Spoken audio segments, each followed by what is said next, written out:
Horses are noble creatures and superior to us in virtually every respect. Despite this, horses too have their proverbial Achilles heel, as most injuries are sustained in the area of the tendons. In order to understand the frequently very slow healing process of horse tendons, it is first necessary to know something about the anatomical fundamentals. The skeleton of the forefoot consists of 2 rows of small bones flanked on either side by the splint bones and the cannon bone. From top to bottom, these are followed by the sesamoid bone, the first phalanx, the second phalanx, and the third phalanx. On the bending side of the cannon bone are 3 distinctly separate tendons. The tendon of the superficial digital flexor muscle, the tendon of the deep digital flexor muscle with the accessory ligament and the suspensory ligament. On the front side of the cannon bone is the common digital extensor muscle. But how does a tendon become damaged? The tendon tissue consists above all of densely arranged collagen fibers known as myofibrils. A number of these tendon fibers joined together form a tendon fiber bundle surrounded by a jacket. If a number of these bundles of tendons join together, you have a tendon.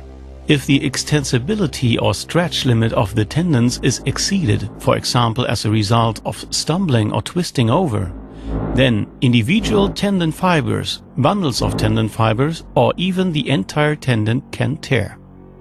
As a consequence of the low blood supply at the tendon, healing problems result, and instead of newly formed longitudinal fibers growing into the wound tissue, connective tissue type scars result.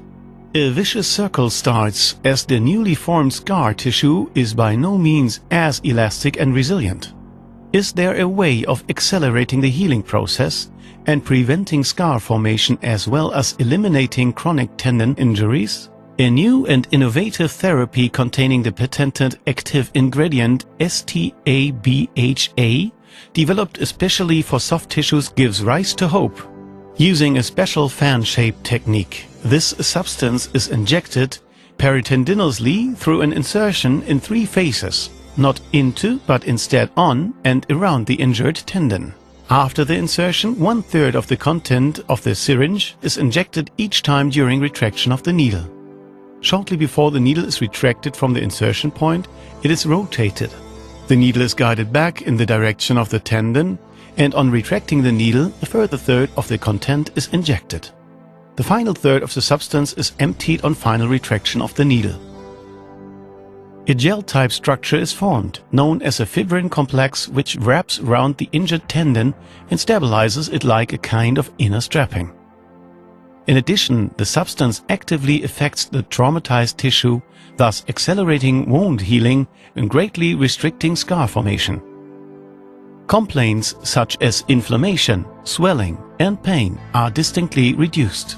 This operation is repeated after 2 to 3 days and then again after 4 to 6 weeks, thus ensuring that the tendon becomes more resilient again and the horse is free of pain.